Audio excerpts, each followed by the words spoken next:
लाल किताब कहती है कि अचानक आपके व्यापार को, आपके कारोबार को कोई रोक लग जाए। आपका व्यापार तो अच्छा चलता था, फिर उसमें गिरावट आती चली जाए, वो बंद होने की कगार पे पहुंच जाए, या फिर आपके जो व्यापारिक मित्र हैं वही धोखा दे जाएं, या फिर पारिवारिक कलह के कारण आपको व्यापार बंद करने की नौबत आ जाए। तो ऐसे व्यापार को पुनः सामान्य स्थिति में लाने के लिए, या फिर आपका व्यापार है पुनः सामान्य गति से दौड़ने लगे, तो ऐसी स्थिति के लिए आप लाल किताब के कुछ छोटे छोटे उपायों की मदद कर सकते हैं। क्योंकि ऐसी व्यापारिक स्थितियाँ किसी के सामने बन जाती हैं। कई बार चलते चलते व्यापार बंद हो जाते हैं, फिर दोबारा से शुरू ही नहीं हो जाते। कई बार प्रयास करते हैं तो उनकी शुरुआत ही नहीं हो पाती है, या फिर कर्ज लेके या विशेष प्रयास से हम दोबारा से अपने व्यापार की शुरुआत भी करते हैं तो व्यापार वो गति नहीं पकड़ता। कई बार तो मैंने देखा है कि यदि आप चलते हो व्यापार का रेनोवेशन करा लें, अपने दुकान का या शोरूम का कायाकल्प करा लें, सामान को इधर उधर व्यवस्थित कर दें, या फिर उसमें इलेक्ट्रॉनिक जो सामान अप्लायंसेस जो लगवाते हैं उन्हें बिना किसी वास्तुशास्त्र की परामर्श के आप लगा लें, तो आपका जो व्यापार पहले चलता था वैसा नहीं चलता, या फिर कुछ उसमें कोई दूसरे तरह की रुकावट आ जाती हैं। तो ऐसी स्थिति में लाल किताब संबंधी ये 2-3 छोटे छोटे उपाय कर लेने से आपके व्यापार में फिर से तरक्की होने लगेगी, फिर भी वो पूरी तीव्र गति से आगे की तरफ बढ़ता चला जाएगा। तो इसके लिए सबसे पहले करना है कि आपने 108 पीली कौड़ियाँ लेनी है। पीली कौड़ी असली हो, क्योंकि आजकल बाज़ार में नकली सामान की भरमार में हर चीज़ में नकली सामान आ गया है,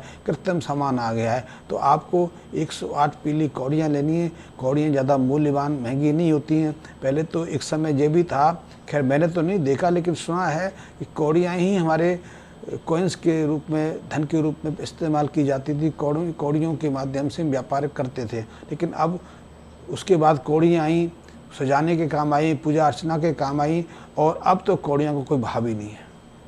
इसलिए, और यदि भाव है पूजा पाठ यंत्र वंत्र के लिए जो काम आती हैं उनमें अधिकांश नकली कौड़ियाँ होती हैं। तो आपने असली कौड़ी लेनी है और पीले रंग की लेनी है। इन पीले रंग की कौड़ियों को परिवार सहित आप अपने घर में रात्रि को कच्चे कोयले जगा के, कच्चे कोयले आप घर में भी बना सकते हैं, यानी लकड़ी जला के भी कच्चे कोयले प्राप्त कर सकते हैं, या फिर कच्चे कोयले की दुकान से आपने आधा किलो 1 किलो कच्चा कोयला खरीद के अपने घर लेके आना है।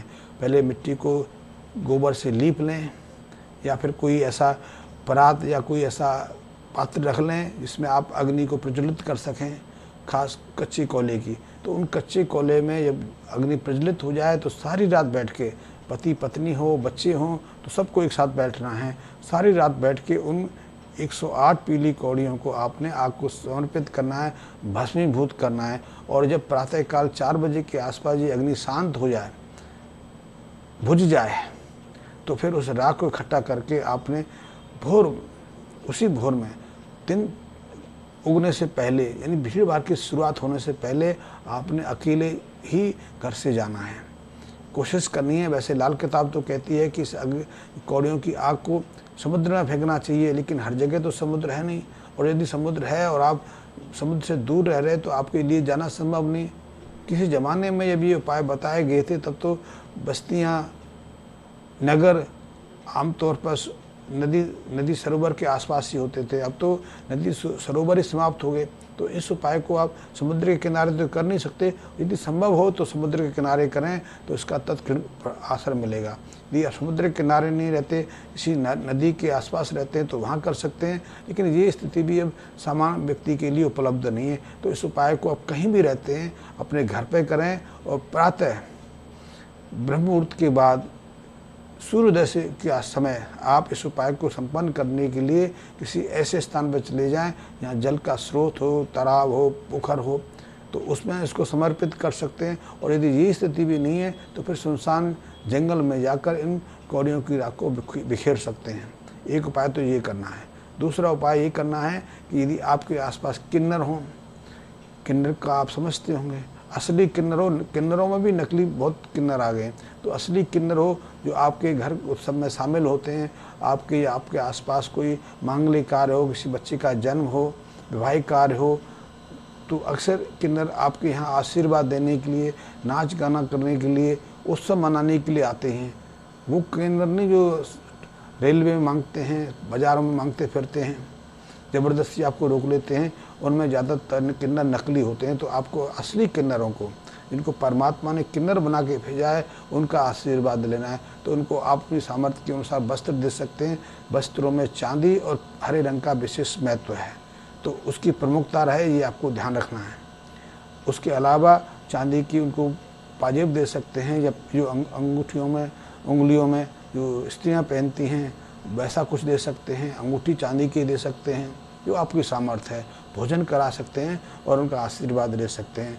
इस उपाय को भी आपने कौड़ियों के उपाय के साथ में करना है। और तीसरा उपाय जो बहुत महत्वपूर्ण है, वो उपाय है कि चांदी का छत्र बनवा के आपको किसी देवी मंदिर में देवी प्रतिमा के ऊपर स्थापित करना है।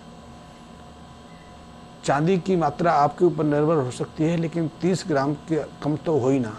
30 ग्राम से लेकर 60 ग्राम के बीच में यदि आप चांदी का छत्र बनवाएंगे और वो देवी प्रतिमा के ऊपर स्थापित करवा देंगे, विधिवत उसकी पूजा अर्चना करवा के, तो ये उपाय आपके बंधे हुए कारोबार को, रुके हुए कारोबार को दोबारा से चालू करने में नहीं, फिर से उसकी गति बढ़ाने में, उसकी उन्नति करने में, प्रोग्रेस करने में काफ़ी हद तक कामयाब होंगे। आप ये उपाय करके देखिए, अपने अनुभव मुझे बताइए कि आपके जीवन में कोई परेशानियां हैं, उन परेशानियों का समाधान चाहते हैं और मेरे से किसी तरह की मदद लेना चाहते हैं, तो निसंकोच आप मुझसे संपर्क कर सकते हैं। व्हाट्सएप के माध्यम से अपनी समस्या लिख सकते हैं, मेरे मैसेज बॉक्स में कमेंट्स कर सकते हैं, या फिर मेरे फ़ोन नंबर पर आप किसी भी दिन 3 बजे या 3:30 बजे के बाद संपर्क कर सकते हैं।